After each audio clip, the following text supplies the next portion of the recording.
2026-এ আমাদের এই বিধানসভা থেকে একজন বিজেপির যে দালাল এখানে আছে, সেই দালালটাকে ভাঙড়ের মাটি থেকে শেকড় সহ উপরে ভাঙড়ের খালে ফেলে দিতে হবে।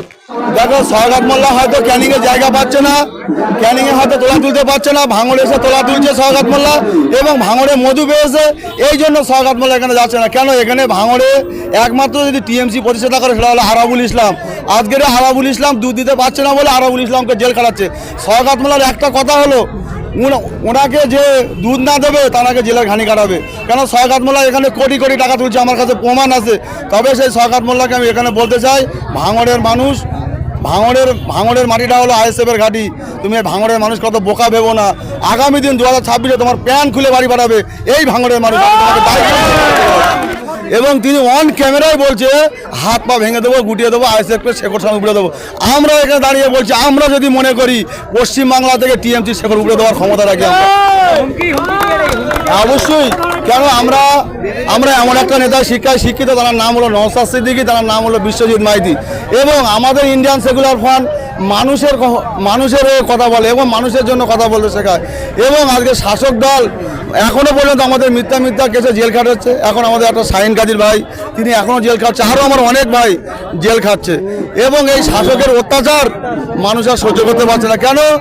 এই শাসক দল আমাদের এখানে শাসক দল আমাদেরকে অনেক ধমকানি দিয়েছে, অনেক চমকানি দিয়েছে। তাই ওইসব চমকানি আমরা ভয় পাই না। এর আগেও বলেছি, ফের বলছি, আমরা হাতে চুড়ি পরে বসে নেই। মর্দ হবে তো সামনাসামনি কথা বলবে, ঠিক আছে? তা আমরা চেষ্টা করছি, আমরা ইন্ডিয়ান সেকুলার ফ্রন্ট, আমরা মানুষের ঐক্যের কথা বলি, সৌজন্যতার কথা বলি। আমরা মানুষের অধিকার পাইয়ে দেওয়ার জন্য এসেছি এবং আমরা অধিকারের জন্য লড়ে যাব।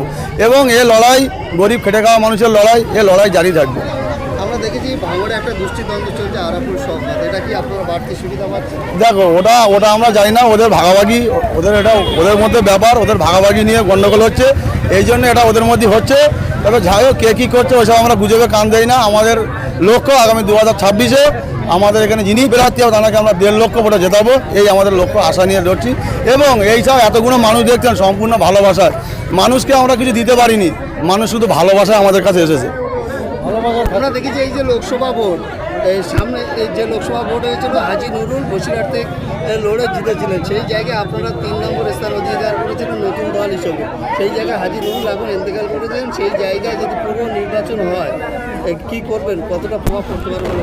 দেখো, প্রভাব বলছে ওই জায়গায় যদি সঠিক নির্বাচন হয় আমরা জিতবো, আমরা আশা করছি। কেন?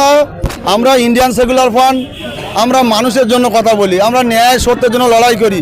এবং আমাদের বিজয় নওশাদ সিদ্দিকী মহাশয় আমাদের এক হাতে খাতা, এক হাতে পেন ধরিয়েছে, এবং শাসক দলেরা এক হাতে বোম আর এক হাতে বিরানি ধরিয়েছে।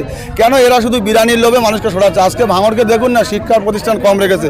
আজকের এই ভাঙড়ে, আমি ফের বলছি, আবারও বলি, ভাঙড়ে একটা সুন্দর কলেজ প্রতিষ্ঠাতা করুক, ভাঙড়ে একটা ভালো হসপিটাল করুক। আজকের কাঠের ব্রিজগুলো কী অবস্থা, মানুষ জান হাতে করে নিয়ে লড়ছে, শাসক দল দেখছে না। এখানে সওগাত মোল্লা এসে শুধু বড় বড় কথা বলে, অথচ মানুষের হরণ করছে, মানুষকে শোষণ করছে এবং মানুষকে লুটে বুটে খাচ্ছে। এবং দেখো, আমাদের পার্টি অফিস এর আগেও একটা রয়েছে, আগেও একটা ছিল, করা হয়েছে। এবং আমাদের জনসাধারণের উদ্যোগে অনেক মানুষের অভিযোগ দেয়, সেই অভিযোগের জন্য আমাদের এই পার্টি অফিস।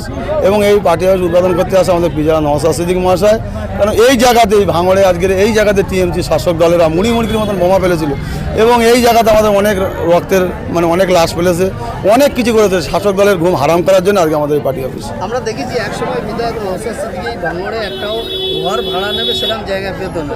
আজকের একেবারে বিভিন্ন জায়গায় আপনাদের পার্টি অফিস গড়ে তুলছেন, এবং অন্য যারা বিরোধী আছে শাসক দল, তারা বলছেন যে ভাঙড়ে এসে অতটা প্রভাব নেই। এই যে শয়ে মানুষ, তাদেরকে কি বার্তা দেবে? দেখো, সব থেকে বড় অবশ্যই চ্যালেঞ্জ দিচ্ছি সওগাত মোল্লার সঙ্গে। আমি সবসময় চ্যালেঞ্জে মঞ্জুর থাকি এবং সবসময় চ্যালেঞ্জ করতে প্রস্তুত আমি। কেন? আমরা মানুষের জন্য কথা বলি। ভাঙড়ের মাটিতে আমার এই আশাটা এখন প্রথম, কারণ যেহেতু আমরা সুন্দরবন সাংগঠনিক জেলার বিধায়ক, আর আপনারা হচ্ছেন যাদবপুর ডায়মন্ড হারবার সাংগঠনিক জেলার হচ্ছে আপনাদের এই বিধানসভা। ফলে সেই সুবাদে এই বিধানসভায় আসা হয়নি। আজকের শওকতদার আহ্বানে ডাকে আজকের এই ভাঙড় বিধানসভায় এলাম, এবং আমার খুবই ভালো লাগছে। এত মানুষের জনসমাগম এই একটা সময়ে, এটা ভাবা যায় না। এটা ভাঙড় বলে সম্ভব হয়েছে, অন্য কোনো জায়গায় হলে এটা সম্ভব হতো না। তো একটা কথা বলি, 2011 সালে পরিবর্তন হয়েছে, আর পরিবর্তনের কাণ্ডারি মমতা বন্দ্যোপাধ্যায়। আজকের ভাঁড় বলুন, আজকের সোনারপুর বলুন, আজকের যাদবপুর বলুন, আমরা অনেকেই বলি আমরা বড় নেতা, আমরা ছোট নেতা, আমরা মাঝারি নেতা, কিন্তু সব নেতার অস্তিত্ব থাকবে যতদিন মমতা বন্দ্যোপাধ্যায় আছে। মমতা বন্দ্যোপাধ্যায় না থাকলে কারোর অস্তিত্ব থাকবে না। এই ভাঁড়ের মাটি আমাদের জেলার মাটি। আমরা এই দক্ষিণ 24 পরগনা জেলার লোক। এই জেলার একটা বিধানসভায় কলঙ্কিত হলে, এই জেলার একটা বিধানসভায় যদি কোনো অপ্রীতিকর ঘটনা,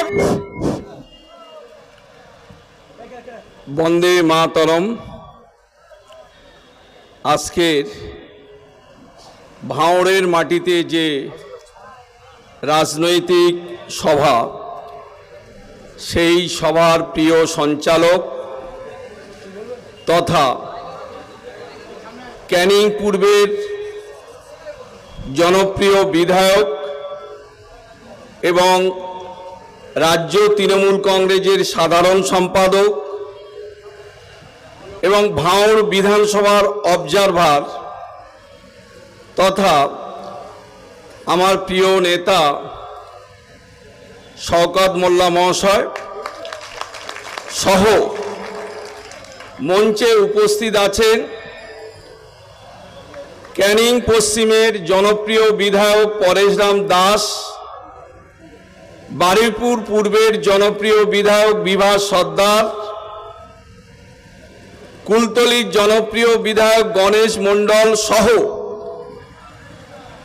এই ভাঁড় ব্লকের দুটো ব্লকের পঞ্চায়েত সমিতির সভাপতি,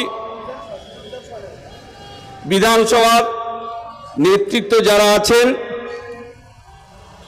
এবং জেলা পরিষদের কর্মাধ্যক্ষ থেকে শুরু করে জেলা পরিষদের অন্যান্য নেতৃত্ব যারা আছেন, বুথের সভাপতি যারা আছেন, এই বিধানসভার পঞ্চায়েত সমিতির সভাপতি যারা আছেন, পঞ্চায়েতের প্রধান উপপ্রধান যারা আছেন, প্রত্যেককে আন্তরিক শুভেচ্ছা, অভিনন্দন, সালাম, নমস্কার, প্রণাম জানাই। সালাম নমস্কার জানাই আজকের এই জনসভায় যারা উপস্থিত হয়েছেন, আমার মা, বোন, ভাই, গুরুজন যারা উপস্থিত হয়েছেন, প্রত্যেকের শুভেচ্ছা, অভিনন্দন, সালাম, প্রণাম জানিয়ে আজকের এই জনসভায় আপনাদের কাছে গুটি কয়েক কথা নিবেদন করব।